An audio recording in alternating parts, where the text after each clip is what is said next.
Okay. Let's move on to this next story.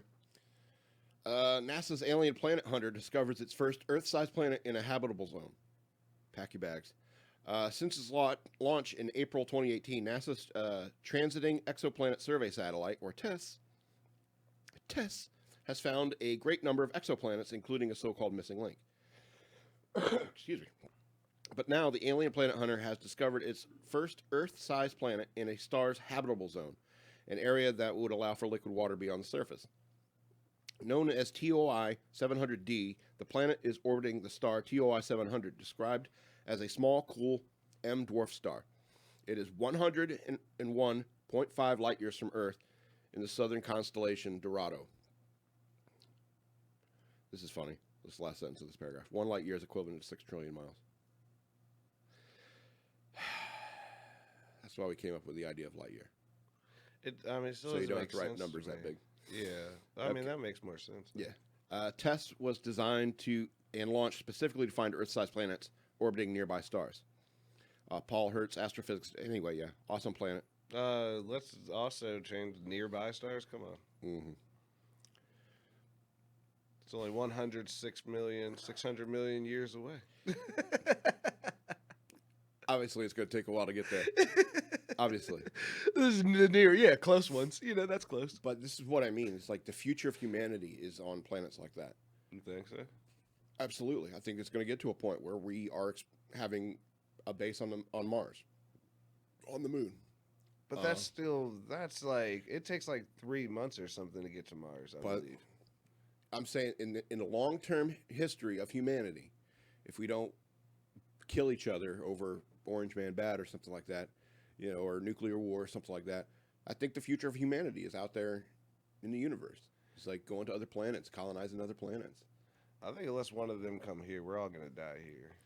I mean, we might be on the moon and some people on Mars, but I'm pretty sure most of us are going to die. I'll put it this way. I hope unless somebody else comes here to us. I hope somebody sends an Adam and Eve out to this planet before we all kill each other. Because we did a that's always been a thing that really weirds me out, is that we stopped sending people to space in general. Like, you know, like we were just like, yo, we went to the moon a couple of times. We're like, we're not going back there. No, they send people up to the ISS on a regular basis. But that's what I'm saying. But that's a space station that's orbiting right around Earth. We don't like send people to the moon anymore. And we used to, but I'm like, because we have drone technology now. Why do you not? But why are we not going? Because we've been to the moon and there's nothing fucking there. We're kind of interested in Mars. Is like, there might be water somewhere around here. A little bit, but there might be some. Right. That's what I was saying. Most of the shit that we're doing is like, it's just weird. Because you're not going to find, you think we're going to find a little bit of water on Mars and then like move people out there? Absolutely.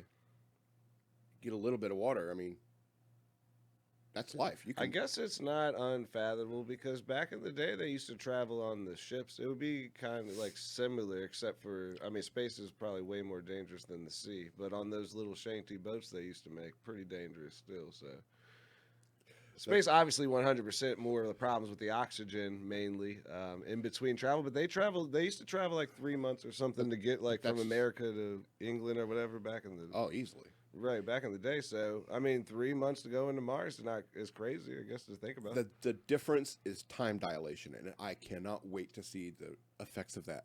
Right. All right. So, that should be interesting. Yeah. I mean, that would be nuts. Who would want to go out and live on Mars, then? Can I smoke? Yeah, right. If they say no, I kind of want to. Dude, you've seen The Martian. You got to be living in that habitat or whatever. Everything's going to be... I haven't seen The Martian. Oh, yeah. They live in, like, it's like about them, like, if they had a colony on Mars. But they live in, like, these habitats, and it's like, no smoking. You know, like, it'll affect the oxygen and the whole... That's why smoking isn't allowed, and that's why I wouldn't be able to go. Right. Damn it.